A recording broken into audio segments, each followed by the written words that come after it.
आज है 31 दिसंबर 2021 के साकार महावाक्य। कल की मुरली तो याद होगी सबको। क्या सुना था? सच्चा सच्चा रहना है ना, सतयुग में जाना है तो बाबा से कुछ भी छिपाना नहीं है ना। बाबा कई बार कहते हैं छिपाते छिपाते फिर खुद भी छिप जाएंगे, इसलिए बाबा उसके सच्चाई सफाई से रहना है।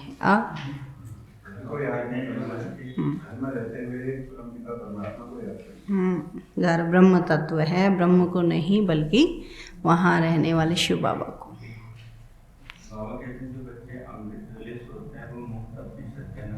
मुफ्त अपनी सत्यानाश करते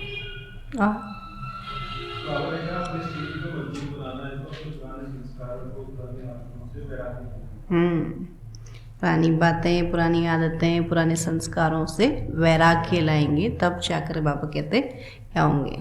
कैसी भी परिस्थिति होगी तो स्वस्थिति मजबूत होगी तो परिस्थितियों से पार पा लेंगे। और तभी बाबा ने कहा नेचुरल कैलेमिटीज शुरू होगी। जब ये नेचुरल हो जाएगी तब बाबा ने कहा जो प्राकृतिक आपदाएं हैं और उनमें फिर हम हलचल में नहीं आएंगे।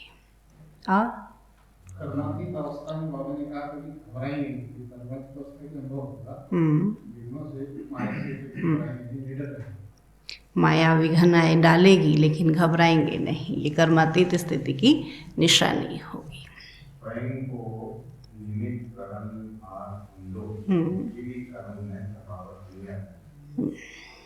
बाबा ने कहा कराने वाला बाबा है और मैं निमित्त करने वाली हूँ, है ना। चलो आज बाबा बोले मीठे बच्चे सदा सुखी रहो। आज बाबा आशीर्वाद देता। मीठे बच्चे सदा सुखी रहो, जितना याद करेंगे उतना सुख मिलेगा। जितना याद करेंगे उतना सुख मिलेगा। यही बाप तुम बच्चों को आशीर्वाद देते हैं।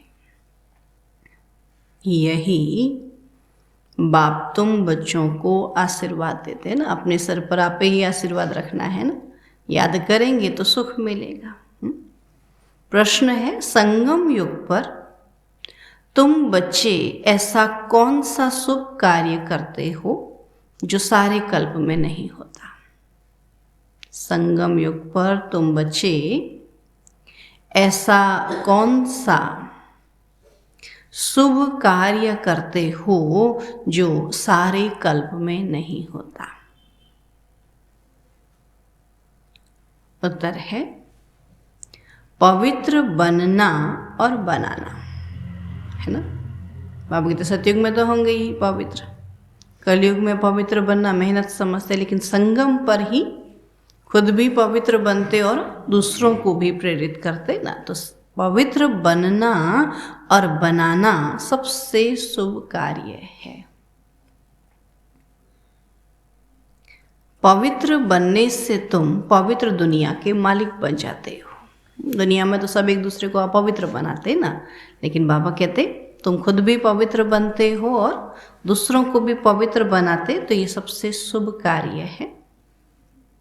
पवित्र बनने से तुम पवित्र दुनिया के मालिक बन जाते हो।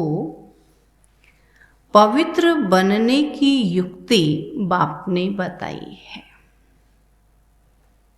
पवित्र बनने की युक्ति बाप ने बताई है कि मीठे बच्चे तुम मुझे लव से याद करो। पवित्र कैसे बनेंगे? जब बाबा को प्यार से याद करेंगे।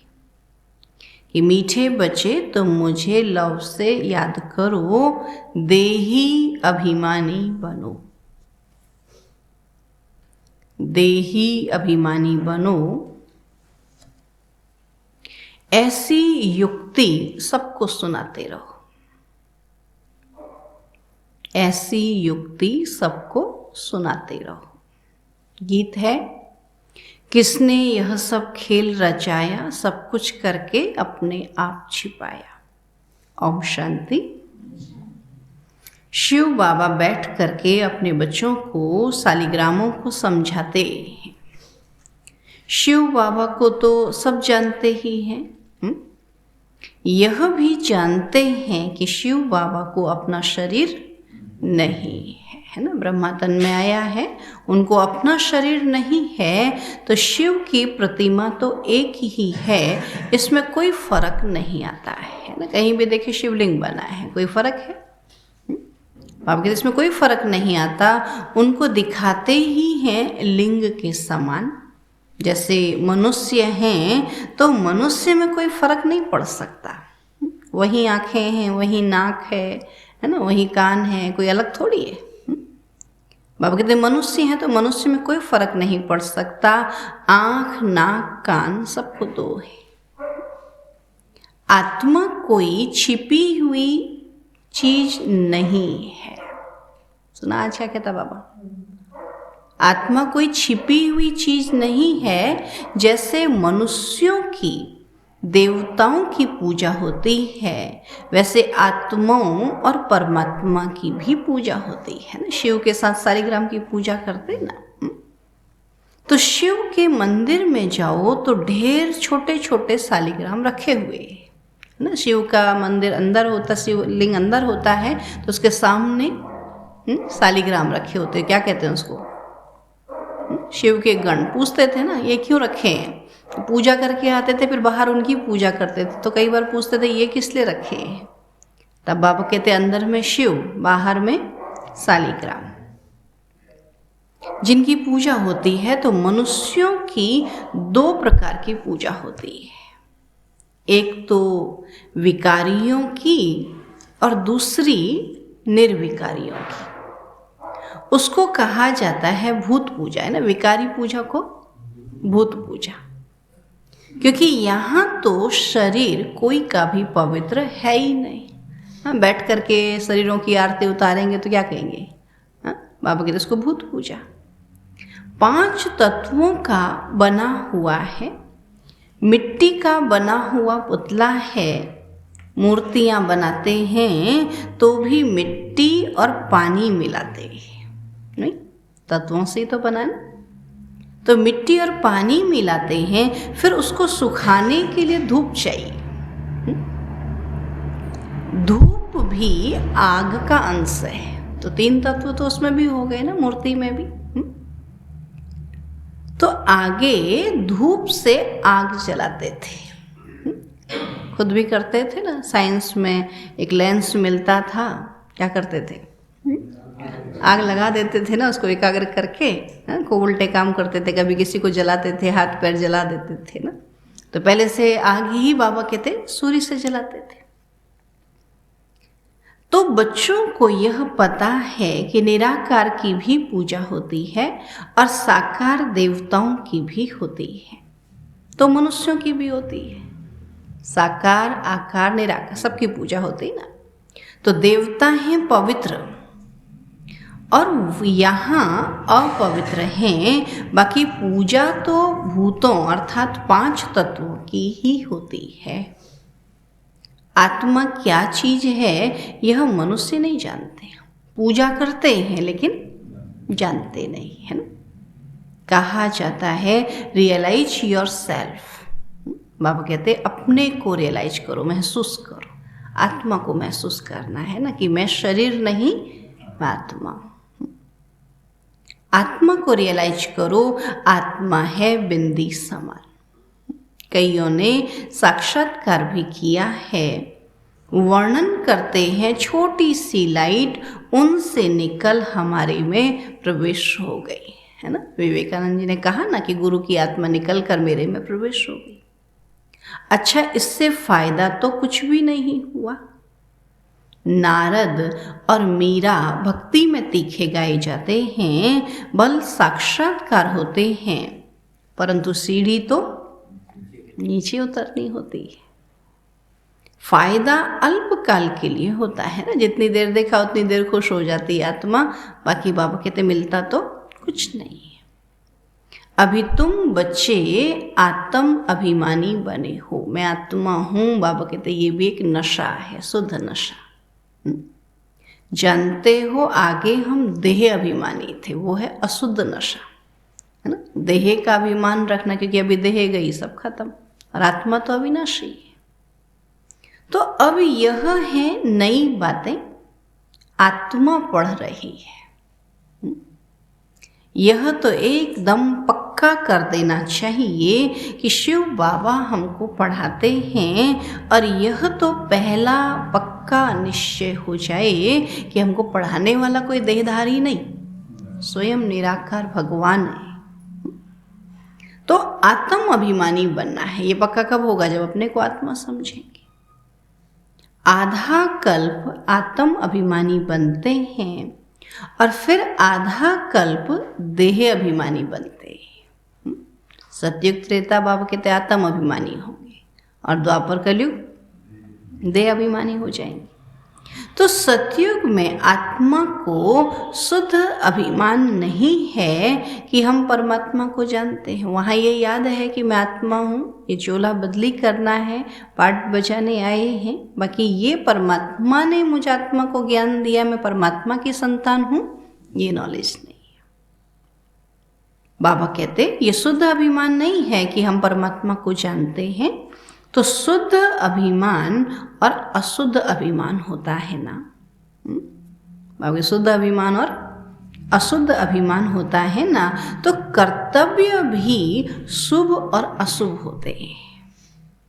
कहा जाता है शुभ कार्य में देरी नहीं करनी चाहिए, है ना। जो अच्छा कार्य है उसको शुभ कार्य कहते हैं, और उसमें देरी नहीं करनी चाहिए। बाबा कहते हैं मैं तुमको कितना अच्छा बनाता हूँ, तुम पवित्र बनो तो पवित्र दुनिया का मालिक बनोगे, तो इन जैसा शुभ कार्य कोई हो ही नहीं सकता। देखो, पतित बनाने का कार्य सब करते हैं, लेकिन पवित्र बनाने का कार्य केवल एक शिव बाबा करता है ना। तो इस जैसा शुभ कार्य कोई कर ही नहीं सकता। तो तुम पवित्र बनो तो पवित्र दुनिया के मालिक बनोगे, इन जैसा शुभ कार्य कोई हो नहीं सकता, तुम पावन थे। अब घड़ी घड़ी बाप कहते हैं देही अभिमानी बनो, अपने को आत्मा समझ, बाप से पूरा लव रखना है, और आत्मा का संबंध ही एक बाप से है। सुना, बाबा कहते आत्मा जब परमात्मा की संतान है तो उनका संबंध भी बाप से ही है। तो वह बैठ पढ़ाते हैं। शिव बाबा आया है ना पढ़ाने लिए। तो यह प्रैक्टिकल अनुभव की बात है। बेहद के बाप से हम बेहद स्वर्ग का वर्षा ले रहे हैं, तो बाप भी कहते हैं कि हे मीठे मीठे बच्चों, तो आत्माओं को कहते हैं आत्मा इन कानों से सुनती है। तुम समझते हो आज हमको कौन मीठे मीठे बच्चे कह रहे हैं? कौन कह रहे हैं? शिव बाबा। मीठे मीठे बच्चे, तो बाप का बच्चों पर लव रहता है ना, और बहुत खुशी से बच्चों की पालना करते हैं। तो यह भी बच्चों का बेहद का बाप है। तो आत्मा कहती है हम शरीर के ऑर्गन्स द्वारा सुनाता हूँ। अज्ञान काल में बाप बच्चों को कितना लव करते हैं, नहीं? लौकिक में होता है ना, कितना प्यार करते हैं। जानते हैं यह वारिस हैं, और इन्हों को हम लायक बनाता हूँ जिससे बहुत सुखी बने, अच्छा वर्षा पाए। कहते हैं ना बच्चे जीते रहो, सुखी बनो, आशीर्वाद निकलती रहेगी। क्या नाम है? आज आप पहली बार आए, बाबा आपको आत्मा का लेसन पढ़ा रहा है। क्या नाम है आपका? आपसे पूछना, नाम क्या है? गोपाल, है ना। बाबा पहला लेसन खुद पढ़ा रहा है। कितना बड़ा भाग्य, और कितने प्यार से पढ़ा रहा है। इतना मीठे मीठे बच्चे करके समझा रहा है ना। ऐसा बहुत कम होता ना, इतने प्यार से बाबा पढ़ाए जो। तब बाबा कहते, आशीर्वाद भी देता, कि बच्चे जीते रहो, सुखी बनो, आशीर्वाद निकलती रहेगी और बच्चा सदैव सुखी हो। परंतु बाबा क्या कहता कि माँ बाप बच्चे को तो आशीर्वाद देते हैं, लेकिन वो तो सदा सुखी हो ना सके। तुम जानते हो शिव बाबा हमको आशीर्वाद दे रहे हैं। क्या कह रहे हैं? सदा सुखी रहो, मुझे याद करो। तो बाप कितना प्यार, प्रेम, नम्रता से बैठ समझाते। तो बाप बच्चों का सर्वेंट है ना। कितने बच्चों की चाकरी करनी होती है ना। माँ बाप क्या करते हैं? बच्चों की चाकरी करते हैं ना। किसके लिए कर रहे हैं? इतनी मेहनत किसके लिए करते हैं? बोला बच्चों के लिए करते हैं ना। तो बच्चों की चाकरी करनी होती है। बाबा कहते माँ मर जाती है तो बाप को सब कुछ बच्चों का करना पड़ता है। तो यह बाप कितना बच्चों को प्यार से समझाते हैं कि अपने पैरों पर खड़ा होना है। सुना, हर एक को अपने पैरों पर खड़ा होना है। तो हे आत्मा, तुमको बाप से वर्षा लेना है ना। हर एक को इंडिविजुअल बाबा कहते अपना वर्षा लेना है। देह का भान छोड़ अपने को आत्मा समझो, ये बड़ा भारी सबक है। और बच्चे बाप कहते हैं सबक घड़ी घड़ी भूल जाते हैं। कहते हैं बाबा को याद करना भूल जाते हैं। क्या है? क्या रहे? बाबा को याद करना भूल जा रहे हैं। किसको कह रहे हैं? और कह क्या रहे हैं? तो याद ही तो कर रहे हैं। हाँ, तो बाबा से कहते बाबा को याद करना भूल जाते। तो याद अक्सर बड़ा सहज है। योग, वनिष्ठा आदि यह शास्त्रों के अक्षर हैं। तो बाप कितना सहज बतलाते हैं, सिर्फ याद करो। और बाप को देखने से बड़ी खुशी होनी चाहिए, है ना। हमारे जैसा बाबा दुनिया में किसी को नहीं मिलता। तो बाबा को देखते रहो ना, बाबा कहते खुशी होगी। तुम जानते हो हम आत्मा पतित बनी थी और अब बाप पावन बनाते हैं, इसलिए पुकारते भी हैं कि हे पतित पावन आओ, आकर पावन बनाओ। तो बाबा को याद करने के सिवाय बाबा और कोई तकलीफ नहीं देते हैं। तो इसका नाम ही है सहज याद, सहज ज्ञान। तो यह भी बच्चे समझ गए हैं कि बाप सत्य है, चैतन्य है। उनकी आत्मा ज्ञान का सागर है, ज्ञान की अथॉरिटी है। तो यहाँ मनुष्यों की महिमा होती है। कल भी बाबा ने कहा शास्त्रों की महिमा, ब्रह्मा की महिमा। बाबा कहते यहाँ मनुष्यों की महिमा होती है कि फलाना शास्त्रों की अथॉरिटी है। और यहाँ बाप कहते हैं कि मैं ही सभी वेदों शास्त्रों को जानता हूँ, अथॉरिटी। सुना, वेदों शास्त्रों को जानता हूँ। उसमें कहा ही है भगवान को याद करो, तो भगवान को नहीं पता क्या?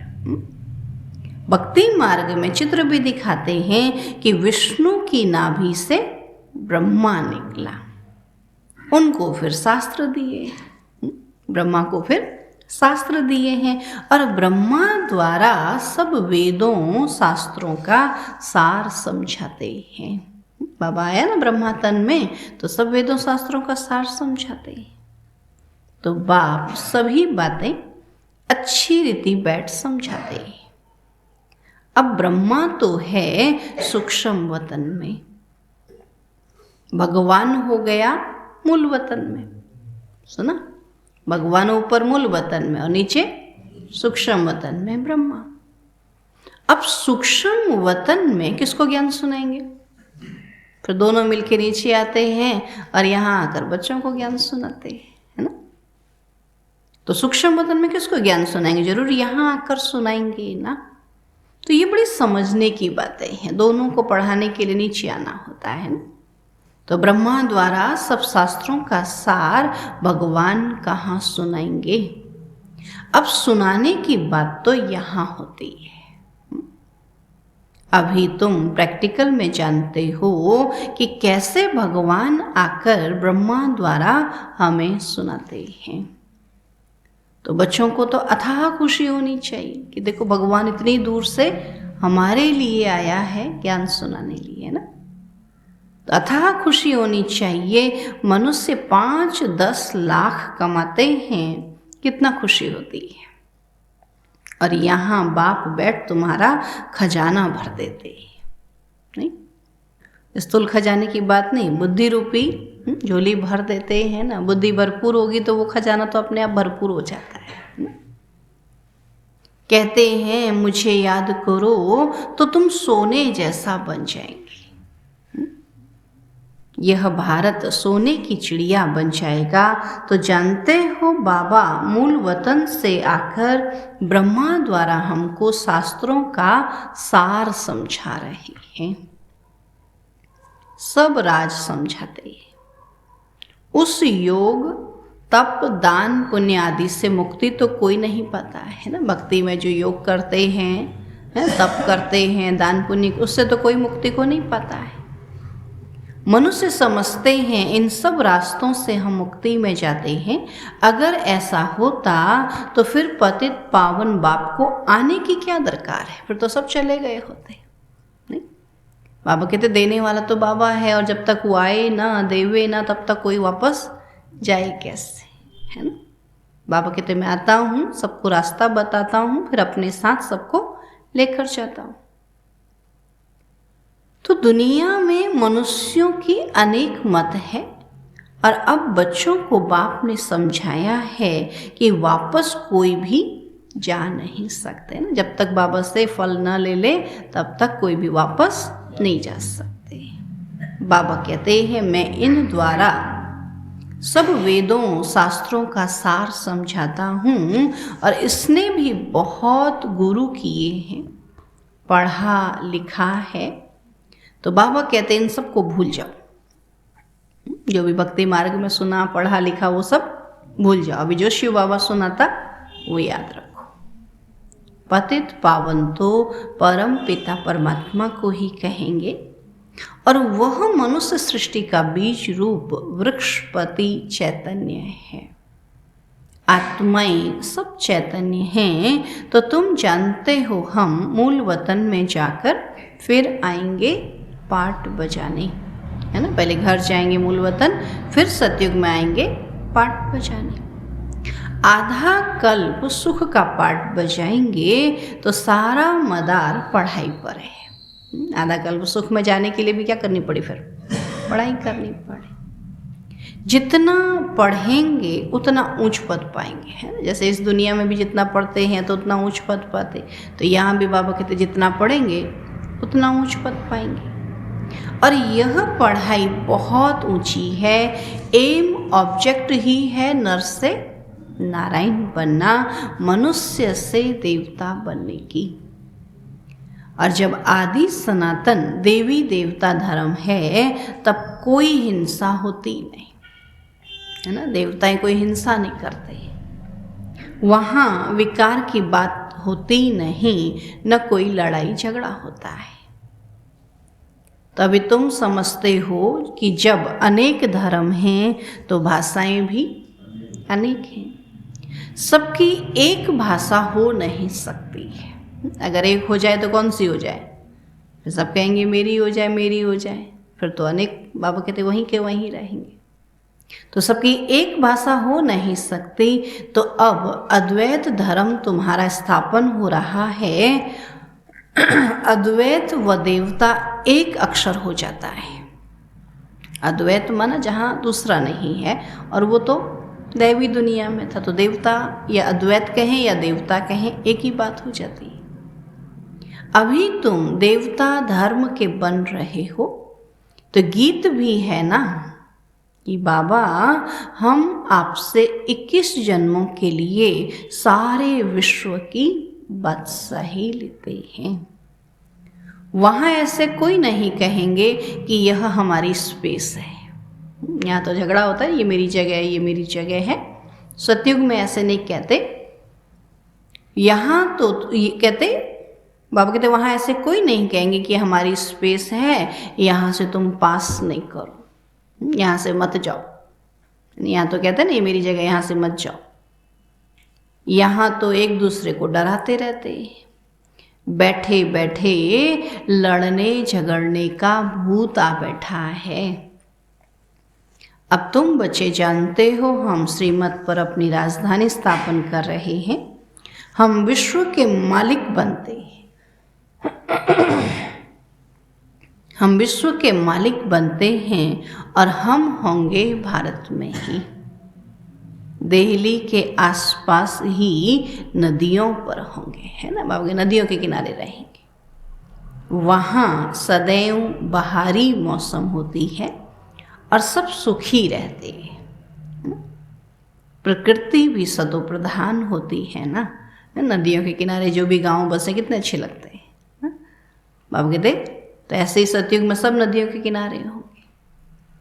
प्रकृति भी सतो प्रधान होती है ना, तो तुम समझ सकते हो हम कैसे दैवी राज्य स्थापन कर रहे हैं फिर से।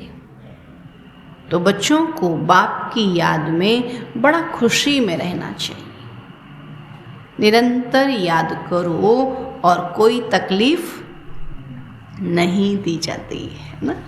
और बच्चों को याद में ही तकलीफ होती है। हाँ बाबा कहते याद करने में कोई तकलीफ नहीं है, कितना आराम मिलता है। मिल रहा है कि नहीं मिल रहा है? हाँ कल कहाँ गए थे सब?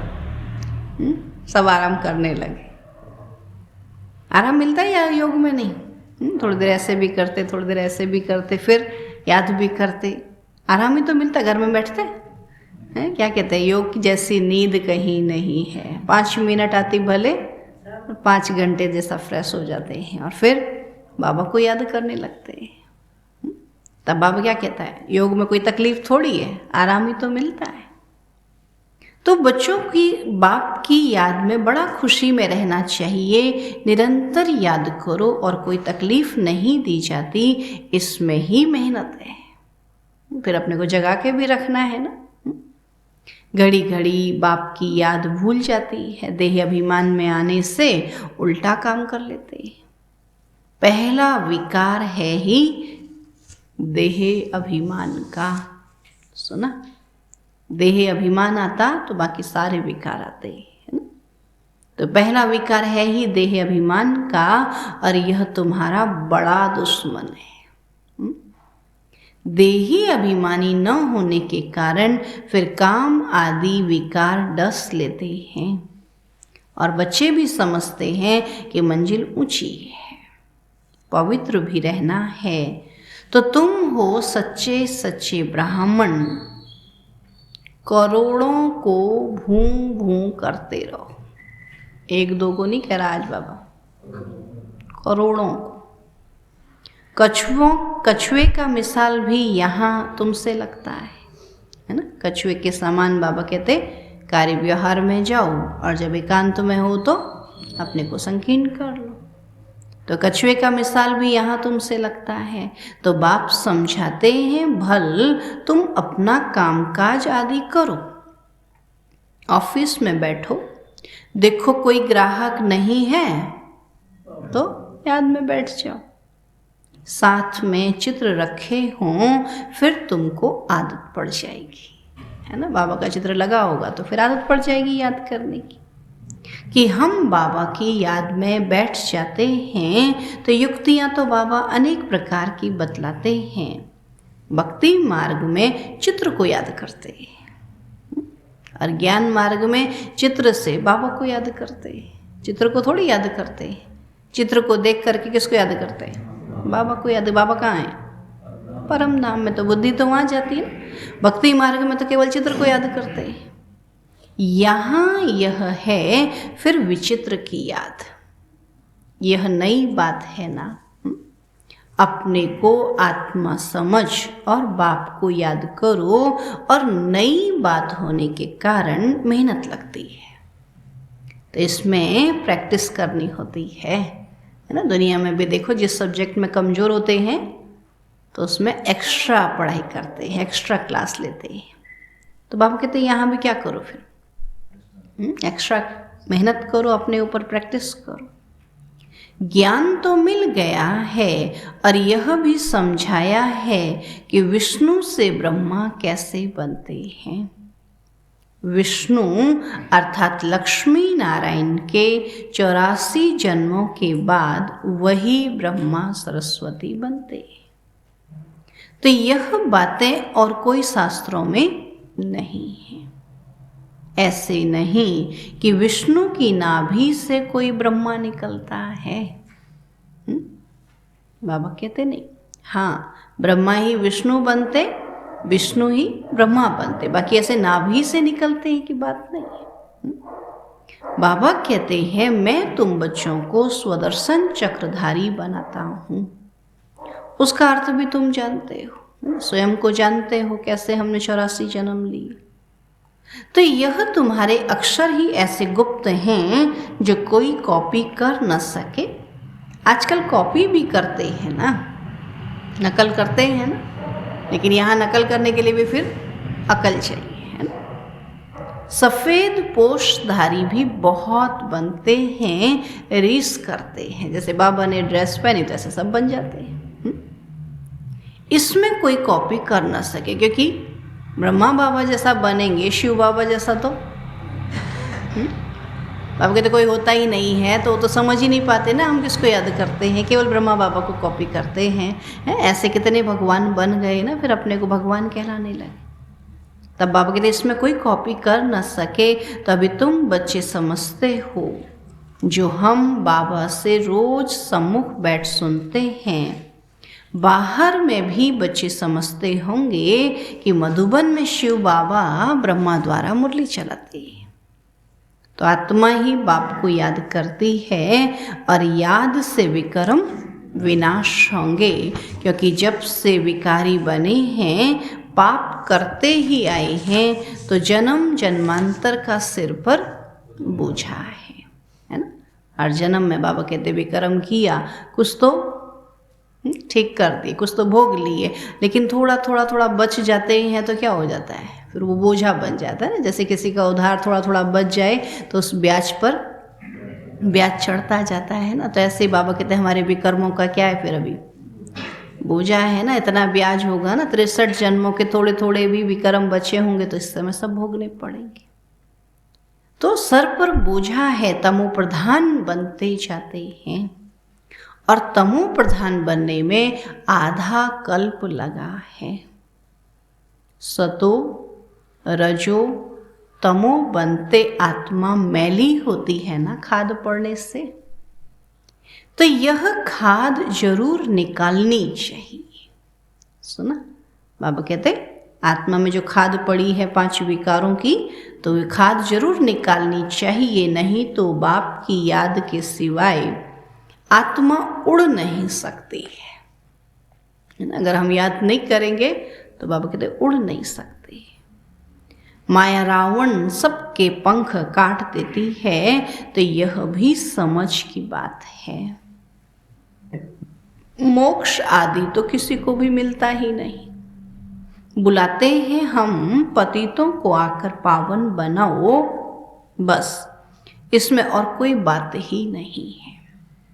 बाप शिक्षा देते हैं कि तुम तमो प्रधान से सतो प्रधान कैसे बनेंगे, और बच्चों को लिखते भी रहते हैं, बच्चे तुम बाप को भूलने से तमो प्रधान बने हो। सुना, अगर बाबा की याद होती तो तमो प्रधान बनते ही नहीं ना।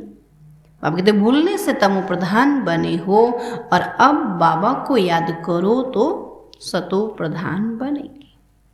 सतो प्रधान विश्व का मालिक बनने के लिए बाप को याद करो।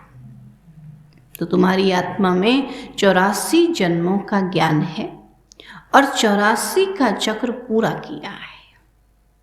तो आत्मा में कितना भारी पाठ भरा हुआ है, 1-2 जन्म का नहीं, 84 जन्मों का पाठ है ना। तो यह वंडर लगता है, इतनी छोटी आत्मा में कितना भारी पाठ भरा हुआ है। तो आत्मा कहती है हम 84 जन्म लेते हैं। तो यह भी अभी तुमको समझ मिली है। मनुष्य तो कुछ भी नहीं जानते, सोचो अभी कब जानेंगे? जानना तो सबको है। हाँ, बाबा कहते अभी तो कुछ नहीं जानते। बाप अभी समझा रहे हैं, तुम आत्माएं 84 जन्म भोगती हो। एक शरीर छोड़ दूसरा शरीर लेती हो।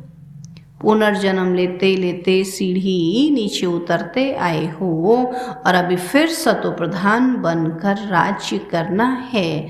तो कितनी खुशी होनी चाहिए कि बाबा हमको बेहद का वर्षा कल्प कल्प देते हैं। तो तुम बच्चों को अब पहचान मिली है। तुम जानते हो हम माला के दानी बनते हैं।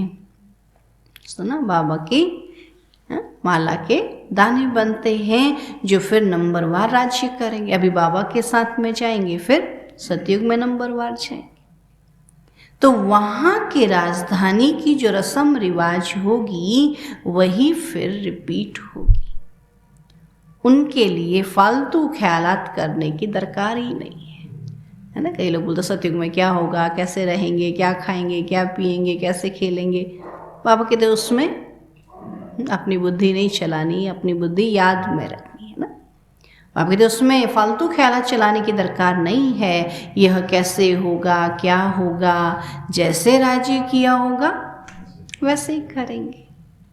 तो वो साक्षी हो देखना है, चिंतन करने की दरकार नहीं कि क्या होगा, है ना। चिंतन तो अभी करना है कि मुझे आत्मिक स्थिति में स्थित होकर बाबा को याद करना है। वहाँ जो होगा वो हमारे पुरुषार्थ के अनुसार हम वहाँ जाएंगे, फिर देख लेंगे। अच्छा, मीठे मीठे सिकीलधे बच्चों प्रति माता पिता बाप दादा का याद प्यार और गुड मॉर्निंग। रूहानी बाप की रूहानी बच्चों को नमस्ते। हम रूहानी बच्चों की रूहानी बाप दादा को नमस्ते नमस्ते नमस्ते।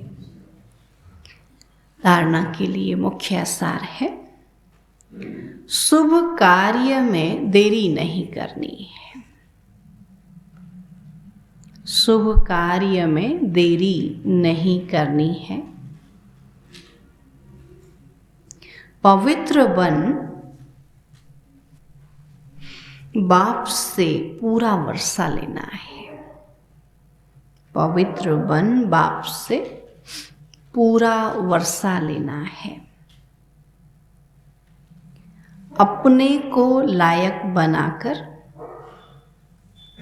अपने को लायक बनाकर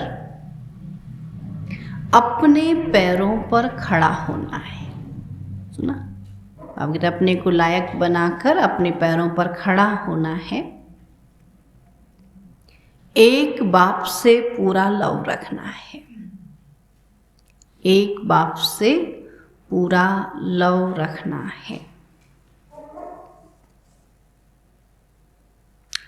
दूसरा पॉइंट है, काम काज करते एक विचित्र बाप को याद करना है। काम काज करते एक विचित्र बाप को याद करना है। कोई भी व्यर्थ ख्यालात नहीं करने हैं। कोई भी व्यर्थ ख्यालात नहीं करने हैं। सतो प्रधान बनना है। सतो प्रधान बनना है। अपार खुशी में रहना है। अपार खुशी में रहना है। वरदान है, श्रेष्ठ मत के आधार पर, श्रेष्ठ मत के आधार पर मायावी संग दोष से परे रहने वाले शक्ति स्वरूप भाव। श्रेष्ठ मत के आधार पर मायावी संग दोष से परे रहने वाले शक्ति स्वरूप भाव। आप कहते मायावी संग से बचने के लिए भी क्या होनी चाहिए? शक्ति चाहिए। बच्चों की एक कंप्लेन रहती है कि संबंधी नहीं सुनते। संग अच्छा नहीं है, इस कारण शक्तिशाली नहीं बनते। क्या कहते हैं, हमारे संबंधी हमारी नहीं सुनते, हमारा संग अच्छा नहीं, इसलिए हम शक्तिशाली नहीं बनते। लेकिन बाबा कहते श्रेष्ठ मत के आधार पर ज्ञान स्वरूप शक्ति स्वरूप के वरदानी बन अपनी स्थिति को अचल बना। वो नहीं बनते तो हम क्यों हिले, वो अपनी जगह से नहीं हिलते लेकिन हम उनको देख करके हिल जाते। तो मजबूत कौन, वो कि हम? उनका साथी कौन? माया। और हमारा साथी फिर शक्तिशाली किसको होना चाहिए था? हमको होना चाहिए था। तब बाबा कहते हैं लेकिन श्रेष्ठ मत के आधार पर ज्ञान स्वरूप शक्ति स्वरूप के वरदानी बन अपनी स्थिति को अचल बनाओ, साक्षी होकर हर एक का पाठ देखो, अपने सतोगुणी पाठ में स्थित रहो, सदा बाप के संग में रहो तो तमोगुणी आत्मा के संग के रंग का प्रभाव पड़ नहीं सकता। मेरे साथ सर्वशक्तिवान भगवान है तो बाबा कहते मेरे ऊपर उनका प्रभाव कैसे पड़ सकता है? मेरा प्रभाव उन पर पड़े, उनका प्रभाव मेरे ऊपर नहीं पड़ सकता। स्लोगन है कर्म योगी वह है, कर्म योगी वह है जो कर्म के कल्प वृक्ष की डाली पर बैठ कर्म करते भी उपराम स्थिति में रहे। कर्म के कल्प वृक्ष की डाली पर बैठ कर्म करते भी उपराम स्थिति में रहे,